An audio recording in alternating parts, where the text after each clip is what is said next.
उसके बाद जिनकी प्रस्तुति होती है, उपस्थिति होती है, वो मेरे लिए आज के समय में बहुत कुछ है। मैं माइक सौंपती हूँ आदरणीय ओम जी को, ओमा जी को। एक बार जोरदार तालियां स्वागत में।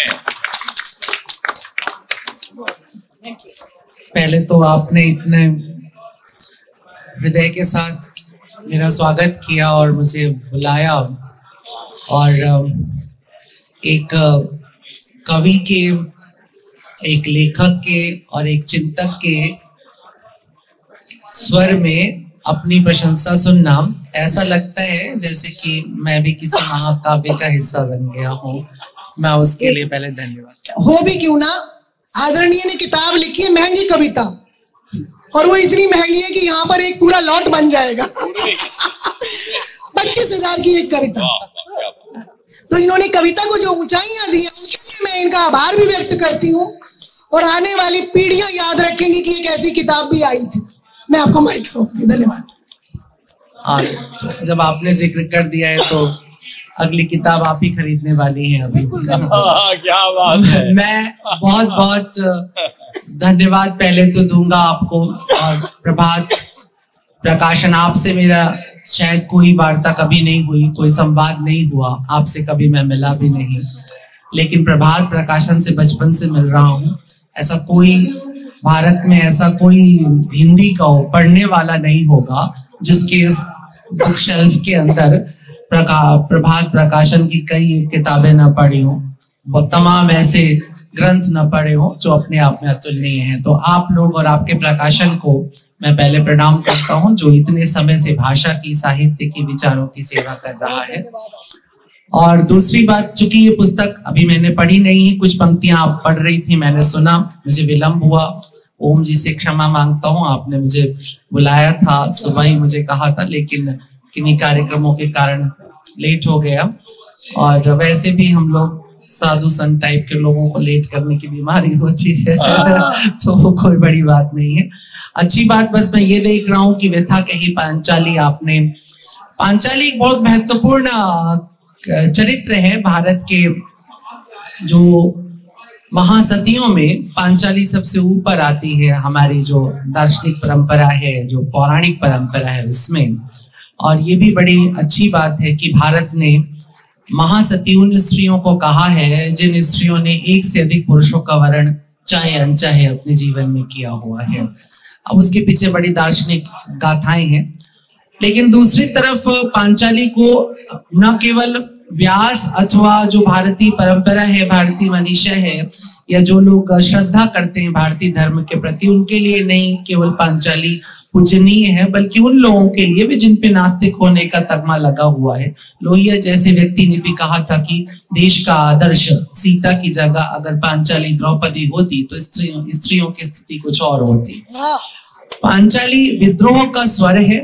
महाभारत में जो बहुत बड़े स्वर विद्रोह के सुनाई देते हैं, उनमें पता नहीं व्यास का शायद एक कुंवारी माँ के गर्भ से जन्म लेने वाले 2 पुत्रों को दुनिया जानती है, एक जीसस क्राइस्ट है और दूसरा वेद व्यास है, और दोनों ने ही एक इतिहास बनाया है। न केवल एक अपने जीवन से एक इतिहास बनाया है, बल्कि पूरे के पूरे समाज का ही इतिहास लिख दिया है। भारत का इतिहास आपको व्यास से प्रकट होता है, और पश्चिम में जो इतिहास है वो हमको ईसा से प्रकट होता है।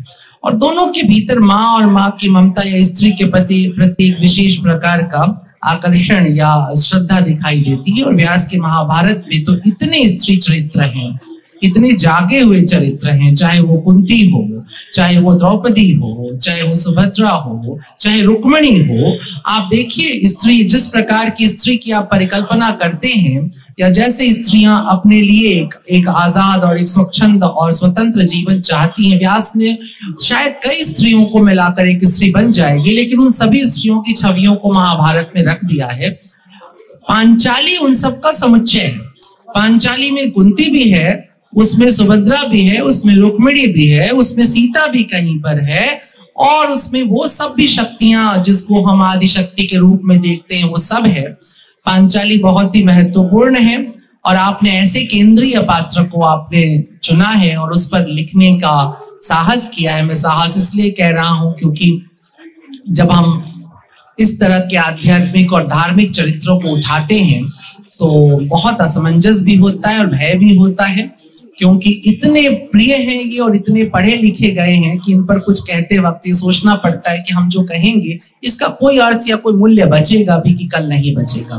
लेकिन आपने ये प्रयास किया है और निसंदेह आपने सुंदर प्रयास किया होगा। अभी तक आप जितनी पंक्तियां पढ़ रही थी, जितना मैंने सुना, वो सभी पंक्तियां बहुत सुंदर थी। लेकिन उन सबसे ज्यादा महत्वपूर्ण यही है कि आपने पांचाली को आज के समय में फिर से कहने की कोशिश की। और आप बिल्कुल गलत एक काम आपने ये किया अपने भाषण में कि आपने कहा मैं सॉरी कहती हूँ और अगर हुआ तो मैं मिटा दूंगी। नहीं, इसकी आवश्यकता नहीं है। भारत के बारे में एक बात मैं बहुत स्पष्ट रूप से कह सकता हूँ और बड़े साफ तरह से मैं कहता हूँ कि यहाँ कोई दावा आप नहीं कर सकते कि यही वाली कथा बिल्कुल सही कथा है, क्योंकि भारत की जो गाथा है वो इतिहास से नहीं शुरू होती है बल्कि लोक से शुरू होती है, मानस से शुरू होती है। और लोक मानस में हम सब ये सुनते हुए आए हैं कि इस तरह से द्रौपदी ने दुर्योधन का मजाक किया था, अंधे का पुत्र अंधा कह करके, जिसकी परिणति महाभारत के रूप में देखनी पड़ी। तो मुझे लगता है कि वो जो आपने उस जो दृश्य को आपने रखा है वो उसे हटाने की कोई जरूरत नहीं है। शोध तो रोज होते रहेंगे, शोध का क्या करिएगा? शोध तो एक दिन ये भी होगा कि पांचाली नहीं थी, तब आप क्या करेंगे? आप अपनी पुस्तक नहीं हटा देंगे ना। तो हम तो चरित्रों की बात करते हैं, जीवन की बात करते हैं, और ये कुल मिला के कविता के चरित्र हैं, भिन्न भिन्न प्रकार के चरित्र हैं। पांचाली भी एक चरित्र है और कविता में ये लिबरेशन होती है, स्वतंत्रता होती है कि हर बार जब कवि उसके बारे में कुछ लिखता है तो थोड़ा सा आगे बढ़ाता है। वाल्मीकि की रामायण के अंदर कोई लक्ष्मण रेखा नहीं है, लेकिन रामचरित में लक्ष्मण रेखा आ जाती है। अगर गोस्वामी जी इतना लिबरेशन ले सकते हैं तो आपके पास भी इतनी सुविधा है कि स्त्री होने के नाते आपके मन में जो भाव आ रहा है और जिस तरह के सवाल आप उठाना चाहती हैं आपने उठाया हो और आप आगे उठाते रहिए, यही शुभकामनाएं मेरी हैं। आपकी पुस्तक बहुत सारे लोग पढ़ें, जितने लोग इतिहास को समझना चाहते हैं और स्त्री मर्म को समझना चाहते हैं, उसके विद्रोह को समझना चाहते हैं, वो सब पढ़ें। मेरी बहुत सारी शुभकामनाएं आपको, प्रभात प्रकाशन को, और एक बार फिर आपका धन्यवाद, आपके मंच का धन्यवाद, ओम जी का विशेष रूप से धन्यवाद और बहुत सारी शुभकामनाएं।